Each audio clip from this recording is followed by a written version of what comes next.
everybody doing there? So I'm just kinda... Wow, that's really wide. Holy shit. That's really wide. I wonder if I could change that setting. Anyway, I'm John Michael. And it is Tuesday. May 17th. I'm in the studio.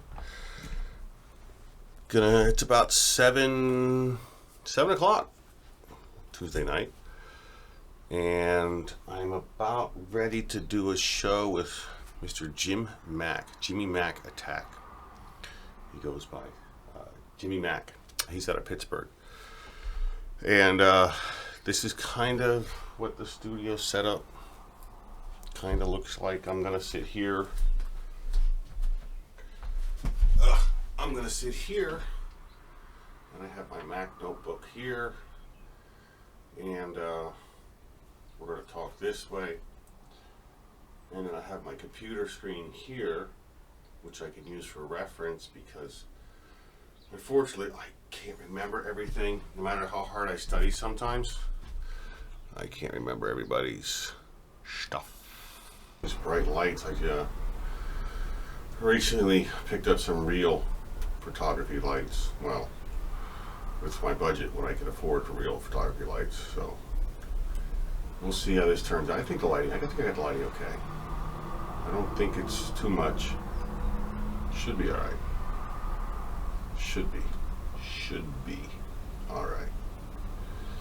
One thing I gotta remember is to focus on the camera, that little dot on the camera, which is, oh, well, wait, where exactly is the camera? What's that? That spot right there. I should probably put a little piece of tape on it that says, look here. But I don't. I'll figure it out.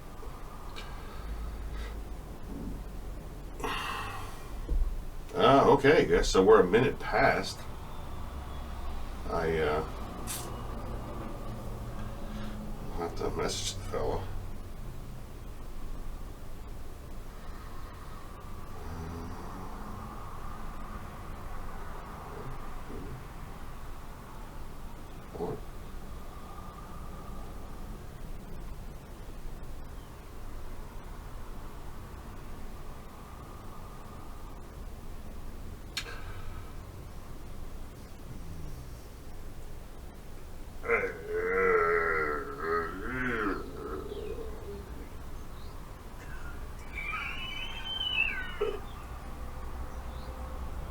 Hey!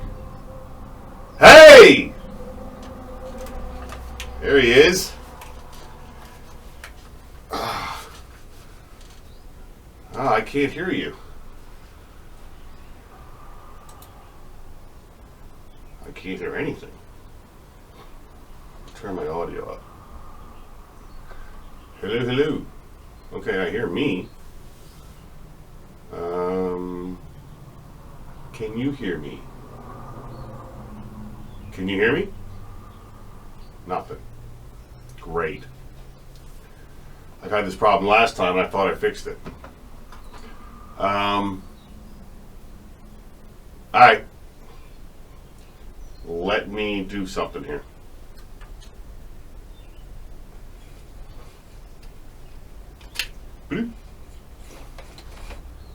Disconnect that. And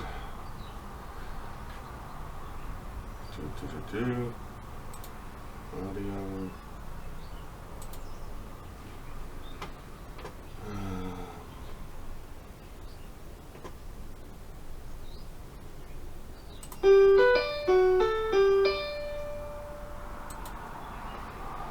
Testing 1 2 1 2 testing. Testing 1 2 1 2 testing. Okay, can you hear me now, Jim? All right.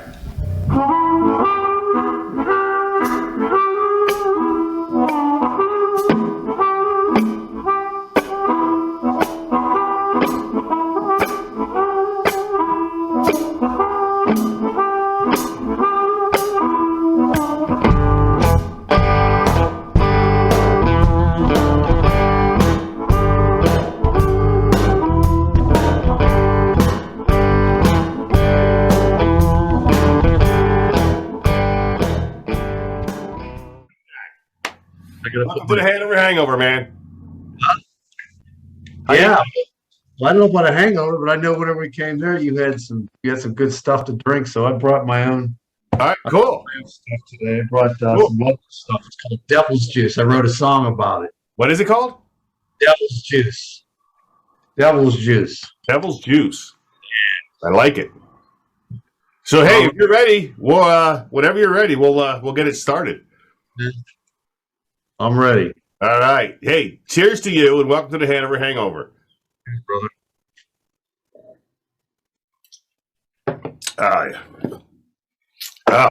Devil's Juice. Is that a name brand, or is that just something you put together? There is a local distillery around Pittsburgh, and I'm friends with the guy that owns the distillery. His name's Kim McLaughlin, and it's called McLaughlin Distillery. He makes everything himself. He makes the barrels. He does all the mash and the whiskey, and Devil's Juice is just it's really good. Is it dangerously good? Yeah, it's not shot whiskey, man. It'll put you down. Oh, good. So, hey, how have you been? I haven't seen you since April 9th. April 9th, up in Allentown. Yeah, the Roxy Theater in Northampton. Yeah, doing okay. I'm actually, just so you know, I don't have a mask on, but I actively am home the last couple of days from work because I tested positive on Saturday. So here, this is one of the benefits of technology. Watch this. You're not going to get sick. Dude, hold on, man. You can't be doing that shit. You're gonna give my computer a virus. You know, I can't have the virus on there. So, how has that affected you? Because it affects everybody differently. I barely have cold symptoms. Uh-huh. I had chills in the middle of the night on Thursday. I woke up. I took the test that they sent me, a quick test, positive. I had to go for work to go get a real test, and I started on Saturday, and by Thursday I should be good to go back in the world to mask on. It's supposed to be like 5 days. So. Oh, okay. I've been working from home, and it's just everything's cool. Well, that's good that you have that opportunity to do that. Yeah, for sure. You know. So, a lot of like the stuff you're doing right here. I don't know if you were doing this before COVID, but it kind of ramped up being able to do everybody doing Zoom calls and yeah. Yeah, no, I wasn't doing this before. This is why I'm doing it. I don't know if I ever told you the story why I started the podcast, but it was all because musicians such as yourself and everybody else was being canceled due to, you know, the shutdowns and whatnot. And being a big fan of music and musicians, I didn't want to see bands being lost or forgotten in the shuffle. So I started this to try and just keep their names out there when COVID broke. But by the time I got the show up and running, COVID was over. So now I just get to interview musicians because it's cool. Yeah.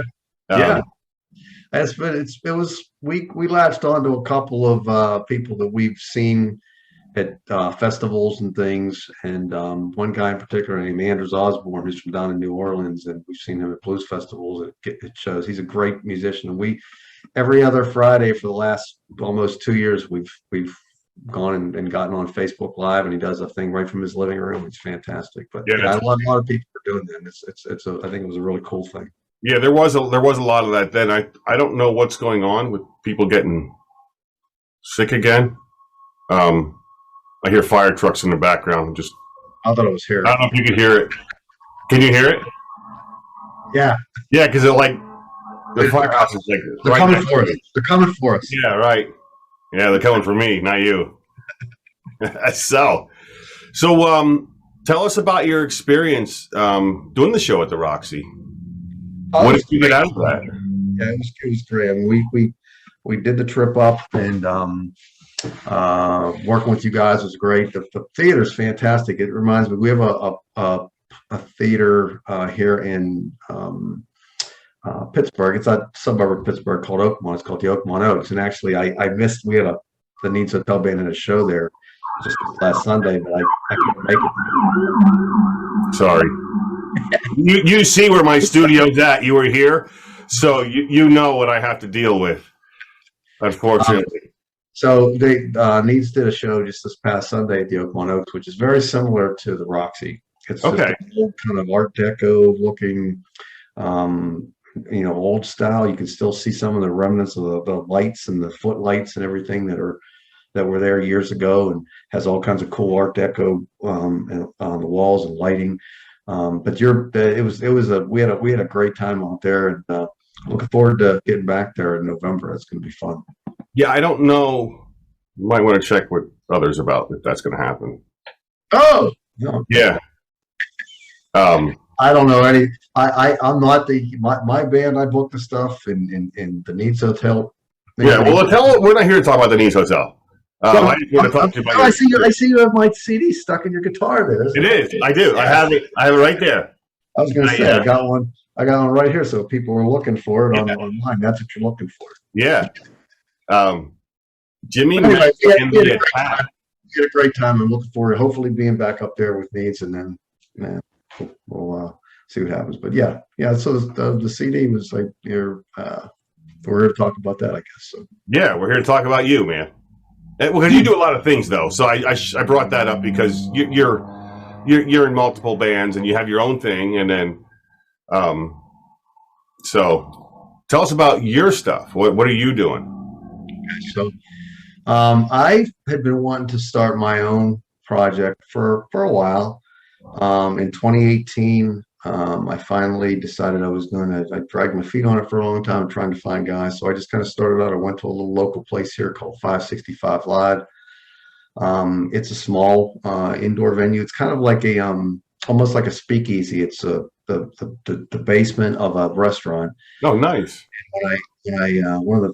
Around 2015, I was out walking one day and I saw they had live music, and I went into the restaurant. I said, "So where do you put this music in there?" And she says, "Oh, it's downstairs."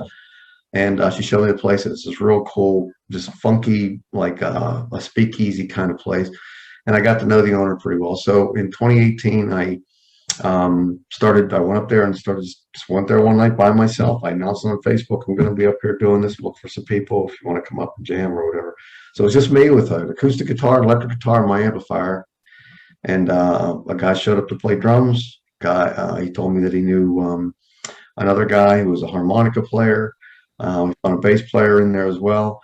And so we started playing in about March of 2018. And what we did on every Wednesday or every other Wednesday, I can't remember what it was now, but we were doing something I was calling it like a live rehearsal. So we never really rehearsed at a house. We went to this place and went there on Wednesdays and just said, "Let's learn these songs for next week." And a few people would show up and we learned the songs. And if we had to stop them to go over them, it's like where I would tell them this is what bands do. This is how we work things out. Just on a rehearsal. Yeah, that's cool. The polished stuff. This is the stuff that goes into it. And sometimes, surprisingly, people found that just like we do anybody plays in a band.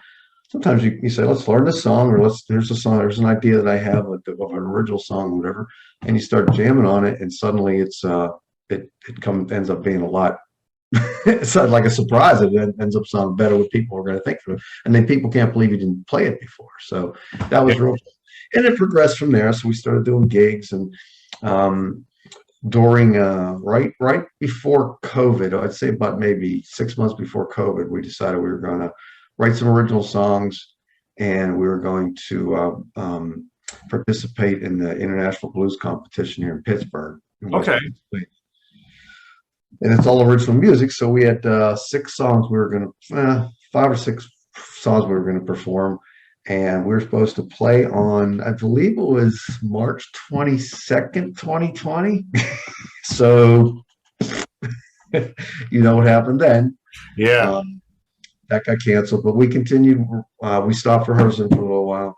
We got back on the songs in the summertime. We went in the studio with David Granati back in the summer of 2020.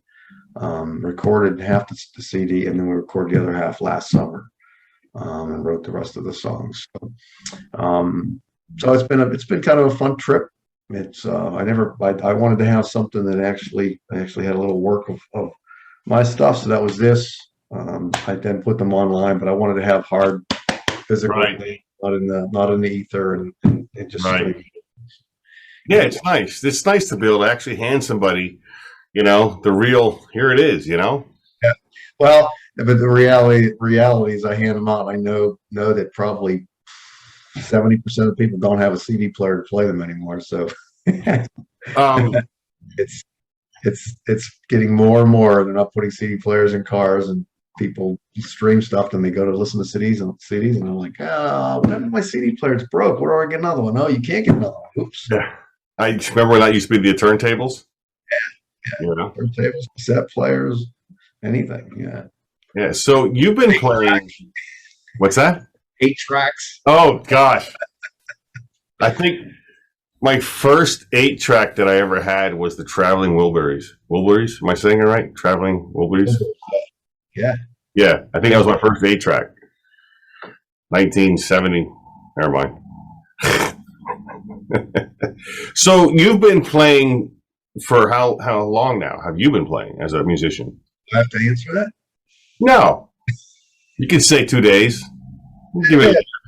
I started playing when I was 13 years old, so that's almost 50 years. Wow. I'm 61, so in 2 years will be 50 years. 48. Okay. So I started out just playing. I can tell you the long story or the short story. You tell me. Your show. We You're don't. the interviewer. No, we're just having a conversation. I don't want to call it an interview. We're just having a conversation. Well, I had a cousin that had an acoustic guitar, and it was probably 1973 or so. I brought it over. It had a little pickup attached to it. I still have it. It's in 2 pieces down in the basement. Like the neck. Actually, John Vento broke it. He broke my first guitar ever. He dropped it and broke it. It can be fixed, right? Look on your face is awesome. That's great. Yeah, I would. I don't know how well we would be friends after that. Well, but it's all fun. But I got that guitar, but it was an acoustic guitar, and right around 1973, I was just starting to discover rock and roll. My brother was a giant influence. He had a 1970 GTO with a cassette player in it, and he had Led Zeppelin in it, and Foghat and Bad Company and all this great stuff. So I'm like, hey, what's that? Wow, what's that? So suddenly I get introduced to all this stuff, and I had an acoustic guitar, and I'm trying to play. I'm like, yeah, this song's Not the same. Yeah. Yeah. So I played it a little bit to my parents. I ended up getting like an electric guitar for Christmas, and then I went and got a paper route for 2 months to buy an amplifier. Okay. And it was getting closer, but those are all things that I had to. There was And a lot to learn about sound and everything, but I don't want to sound like that. I hear that 25 or 6-4 guitar solo, that wow. That's what I want. So it was a while getting all that, figuring all that out. But that was back then. I was learning mostly in the 70s, mostly classic rock stuff, and I was just a typical Led Zeppelin, Ted Nugent, Leonard Skinner, stuff from that era. And that's right. The first band I was in was probably around. I probably waited till like 1979, and started into a band then. 79. We played that kind of stuff, like classic rock stuff. Right. So, who was the one you really wanted to be able to play? Like, which either guitarist or band was that one that really influenced you? That I want to nail this. You remember? Well, at the time, I mean, I've gone through, and I don't. I mean, I see a lot, and it happens a lot on Facebook with people saying, "Who's your favorite guitar player? Which one, this guy or that guy?" I really don't have a favorite one. I mean, at the time, it was probably just the guys who were like the lead guitar players, guys. Right. So that was a silly podcast question. No, that's fine. That's fine. Jimmy Page, Jimi Hendrix.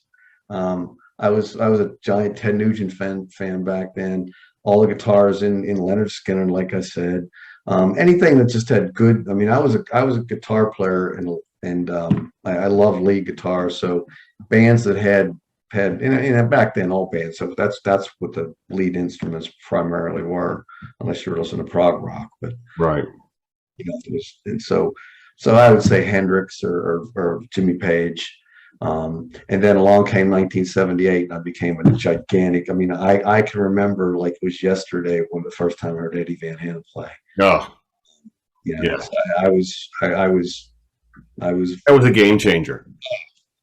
It really was. I mean, and I also remember going out and buying Van Halen's first album in 1978 because I heard them in March, and I believe I went out and bought the record at our local record store. Came home, me and my friends, we stuck it on and listened to it, and I'm like, wow, that was the first song was really cool because it was "Running with the Devil," and then it goes into Eruption, and it was like, oh, what was that? And it's funny because I'm on a Van Halen page on Facebook, and it's everybody that heard that the first time can recall thinking, "Wow, what was that?" So that was a game changer there. Yeah. So I'd say Eddie Van Halen was probably one of my favorite rock and roll guitar players. And then in the 80s, as we progressed on in the 80s, I listened to a lot of metal. I never considered myself to be a shredder or thrasher guitar player or anything like that. I didn't have the right setup for that. I was always more of a rock and roll player. But I tried, and I can nail some of that stuff, but not not all of it.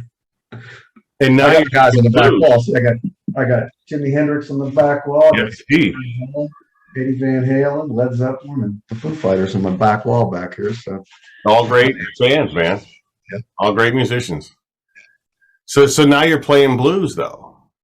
I'd say in the mid '80s, I moved down for work. I got a job down in Maryland, in Frederick, Maryland. I lived in Frederick, and I worked a little south of there in technology. And Maryland had a kind of a cool vibe, and they had bars, and it was right in a little town. If you've ever been to Frederick, it was Yeah, I have. all these little. Oh, it's an old town with all these old bars. But they had live music, and it was kind of really cool.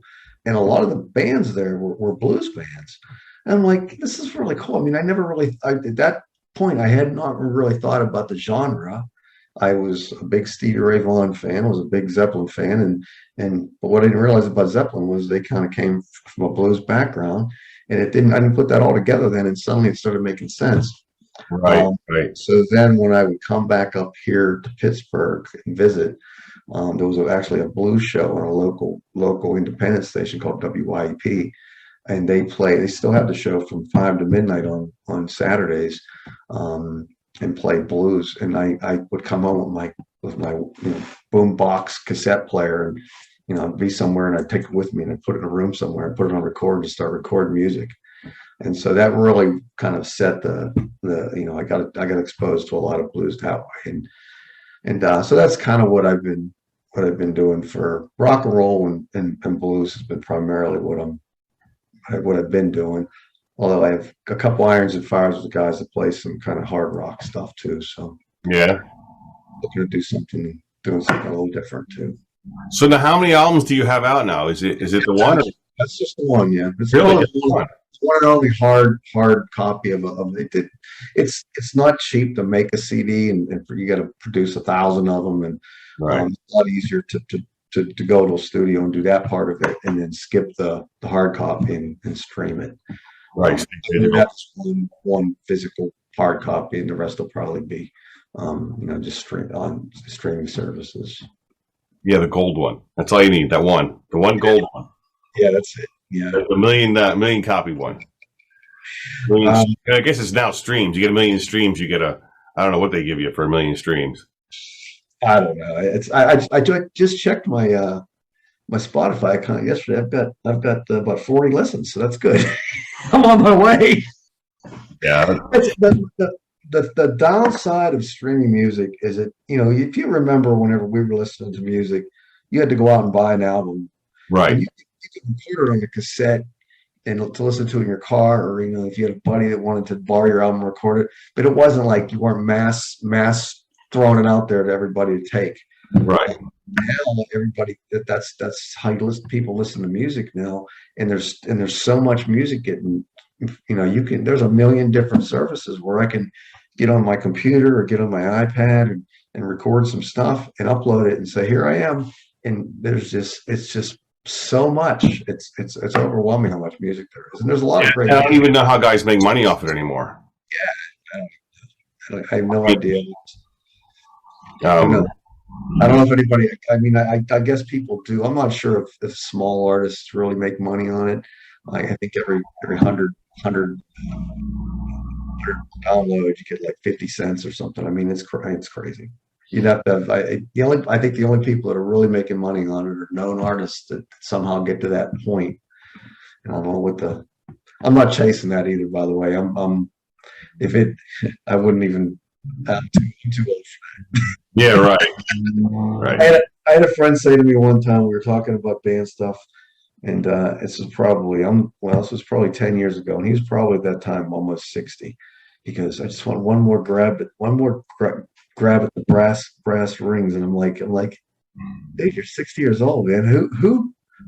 What band have you ever known of that has gotten big after they were 40? There's not very many people. It's usually younger people, kids. It's really the making somebody and finding the music and making them big happens in their 20s and 30s. And by the time you're 40, you're listening to it, but it's don't realize it, but it's a lot less people are going out buying music, I think. So it is what it is. It's the world has changed. Yeah, for sure. It really has changed. Lots of reasons, but all you can do is just go out and make some music and see if you can get some people to listen to it. And I like playing live. I've played before and played with guys that weren't interested in playing live, and that's just, for me, that's the fun part of it, is going out and seeing people liking what you're doing, and talking to people like what you're doing, and seeing people if they're dancing around or look like they're having a good time. That's the fun part of it. Yeah, I mean, it's all about the vibes. It's all about the energy. Yeah. It really is. Took me a while to learn that. Yeah, it really did. Yeah. So, do you have anything you want to play for us tonight? Oh, me? No, I don't have anything set up to play anything. No, I'm sorry. I didn't know that we were doing that. I would have done that. It's okay. I'm an amateur. There's something you wanted to play. That's all. I'm an amateur at these things. That's okay. Once I sell 1 million copies and you have it back, I'll have it together. Have a little. Oh, you get 1 million copies. I got to wait in line to interview with you. Oh man, it'll be scheduled. Yeah, I did one other with my guys about 6 months ago. It was a local station here. So them years. It was on the internet. Yeah, I saw it. Yeah. And so that they and you are you're at the top of the pile because you asked me first. You're underrated. You should really get more attention. Let's put it that way. Because you put on a hell of a show, and you're a great player. Thanks, man. And it was really cool to see you play. And I kind of feel like I didn't get to give you the attention I should have because we were so busy with everything else when you were here. So yeah. It's you did a great job. I would like to have just hung out with you guys. Just hung out. Yeah. And maybe put everybody together in the studio and just have a few drinks and plug everybody in and see what happens. Yeah. Well, it's too bad we're not right down the road, huh? Yeah, I know. But it's easier for me to be mobile than it is for you to move. So I have all the mobile gear now. So cool. I'm going to be out in California end of the month, beginning of June. And so I'm going to be swinging through, doing a lot of traveling this summer. Okay. So that's cool. Do you have people out in different parts of the country that you've interviewed and talked with? Yeah. Oh, yeah. Yeah. I have a lot on reserve I haven't put out yet. I'm kind of waiting for the right timing on stuff. Yeah. So it's good. It's getting there. Yeah. Getting there. I wanted to wait till I had, number one, the right, the best video I could give you. And obviously now I have audio issues, which I always have audio issues for some reason.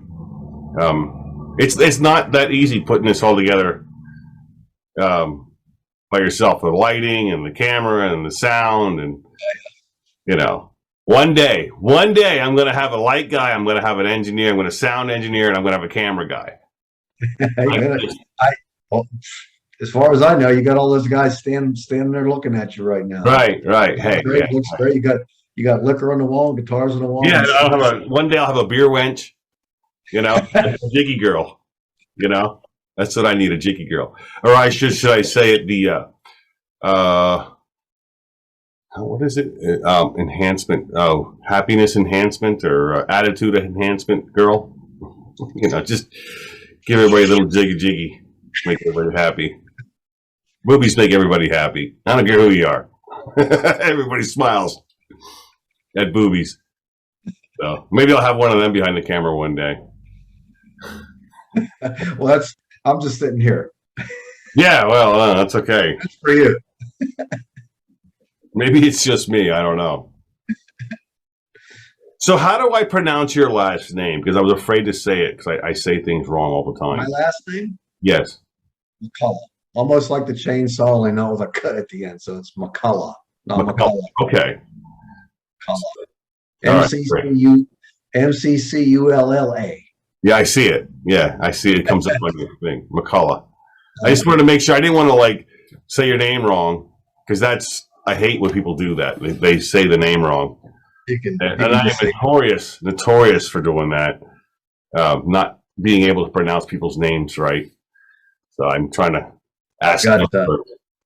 And my band is Jimmy Mack, and usually in anybody in Needs World, it's J Mack, because I used to do me and my son used to do a thing together. He plays guitar and bass, and we used to do a thing called J Mack Squared. J Mack Squared. So we did some things together too.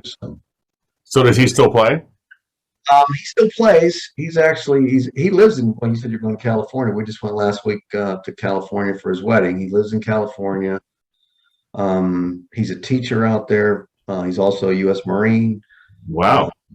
So he went to West Virginia University on full ride scholarship for an upright bass player and orchestra. So it's pretty. His music, what he likes is gigantic. He likes rock and roll. He likes blues. He likes all kinds of stuff. He can read music. He can tell me about music because I don't know how to anything. Theoretically, I'm the worst. I'll admit it. I'm the worst. I don't know the theory. Oh, well, it's a theory, like science and engineering. Engineering's a theory. Yeah. In theory, as you learn. I'm always working at it. I'm always working at getting better at understanding music better because it is important. I've learned how to play the way I do, and then I'm trying to learn to see how it all works at this point in my life, which is kind of backwards, but people do it all the time. So, are you having any shows coming up that you want to talk about? I can tell you. I got technology all over the place. I got 2 screens. I got an iPhone. I got a. Yeah, my producers are telling me we have less than 9 minutes left. So, which one of them? You got how many? Are they all in agreement there? Well, all 9 of them. Yeah. Well, no, they pop up. My producer pops up on my screen, tells me I got 9 minutes left. Oh, okay, I guess. Well, I got a gig. I'm just going to talk about my gigs. I'll leave the time of it. So I have on June 4th at our local brewery here in Bellevue, Pennsylvania. We have a gig at the Lincoln Avenue Brewery. 7 to 10. It's going to be an acoustic gig. We're going to have a little bit of break until July 2nd. We're going to be at another brewery called Strange Roots Experimental Ales. We were just there this past Friday. That's going to be from 6 to 9. Then we're going to be at a 565 Live. That's the place that I mentioned to you in town here. Right. And then at a place in another place in Pittsburgh on July 16th. So I've had a busy May, and then we have some other things going on in June, and then starts picking up really in July and picking up dates. So Nice. Nice. So where can everybody find your music, Jim? So you can find us on, first of all, the website is jimmymacattack.com. It says JIMMYMACATTACK.com, jimmymacattack.com. You can find us on Facebook. Just look up Jimmy Mac and the Attack. You can find us on Spotify, iTunes, Pandora, wherever you stream music from. Right. The CD is there. If you go on YouTube and search us, you can find videos. The website has videos. When you go to the website, there's some videos of us there. So I'm trying to put it out there, and I'm constantly thinking of more things like, oh, I got to do this. Oh, I got to do that. There's just so many cool things you can do. I spent 20 years of my life as a professional photographer. I always wanted to do some video, but it's there's so much involved with photography. I just thought I'm just not going to get into video because it's just more things to get complex in my life.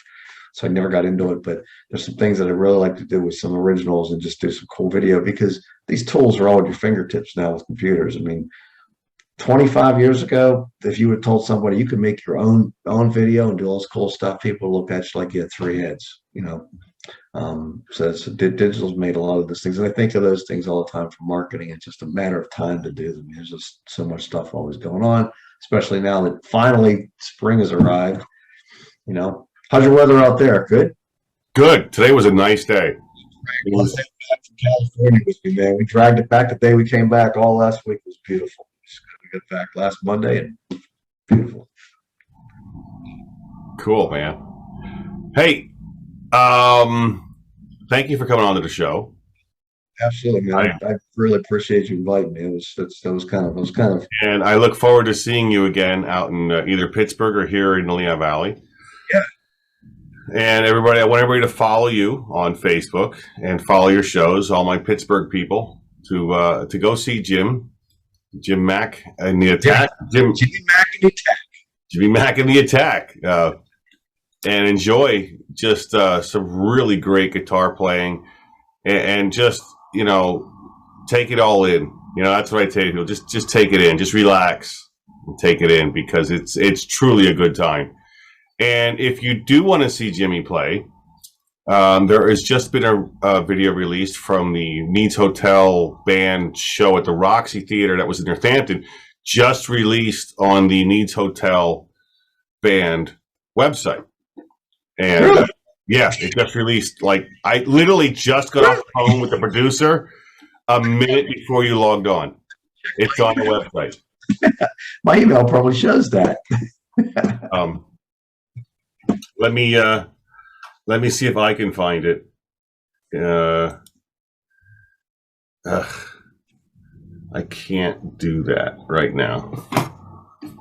Well, if you say that you just got it, then it's probably on there somewhere. So yeah, like I said, I just got off the phone with the producer just before you logged in. So cool. Oh. I want everybody to check it out. Go check it out. Yeah. Yeah. Hey, for the Hanover Hangover, I'm John Michael, and you are Jimmy Mac. That's Jimmy Mac.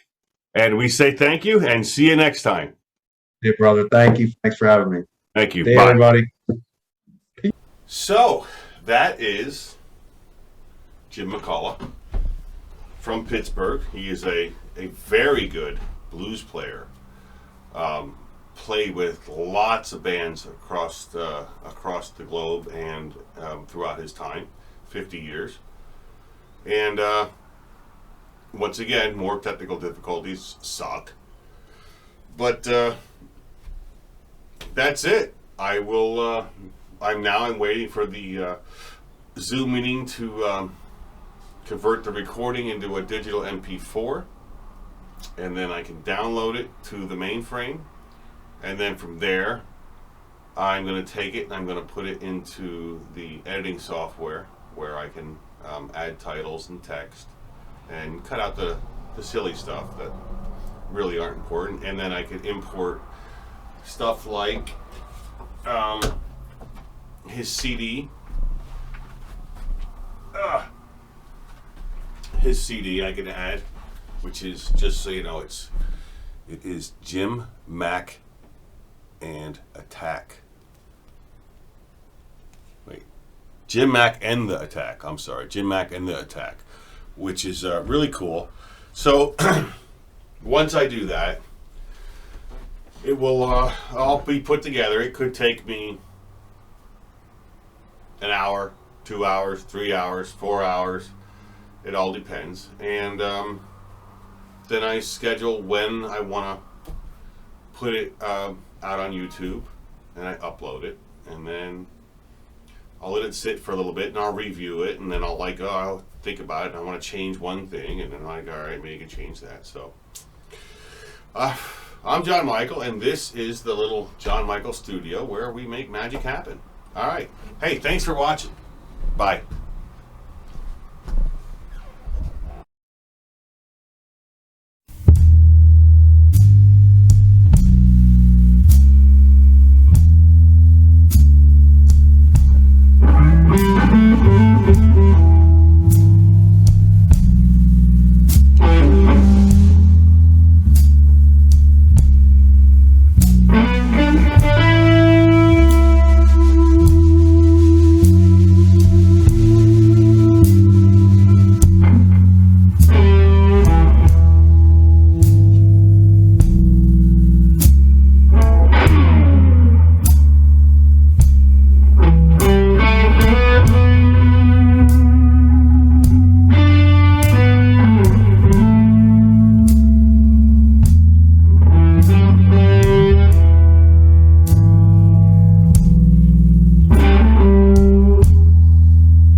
Drink vodka,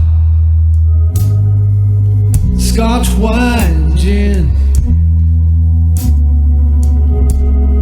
Drank a little bourbon. Ain't none of them sin. Yeah, they ain't nothing, baby.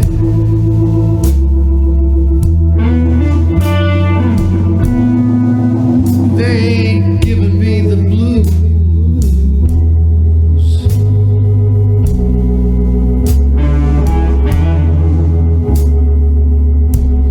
I gotta blame it all on something.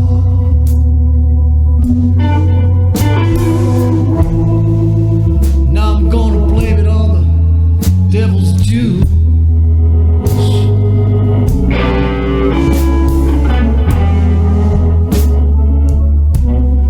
Devil's juice is whiskey, made in a still in PA. Kim ain't giving up no secrets. He's not giving them away.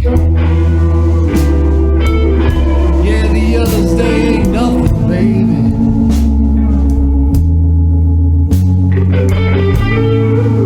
Yeah, they ain't giving me the blues.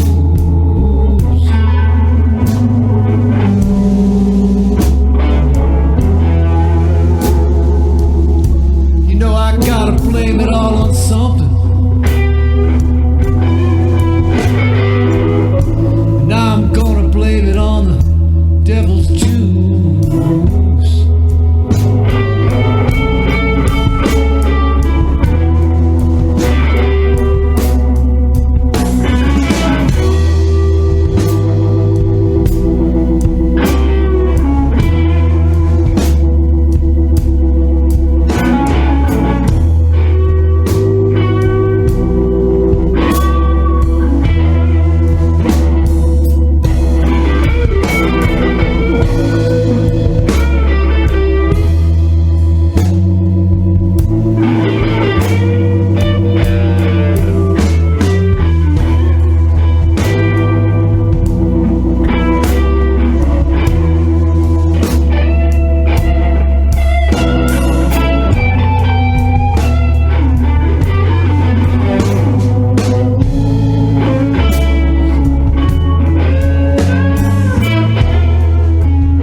wine and gin.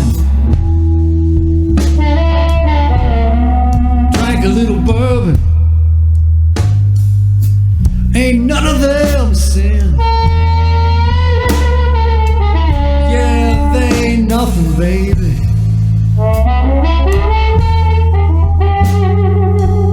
Yeah, they ain't giving me the blues.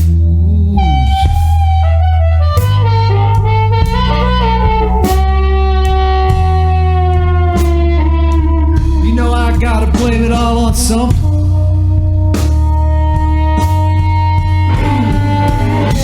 I'm gonna blame it on the devil's juice.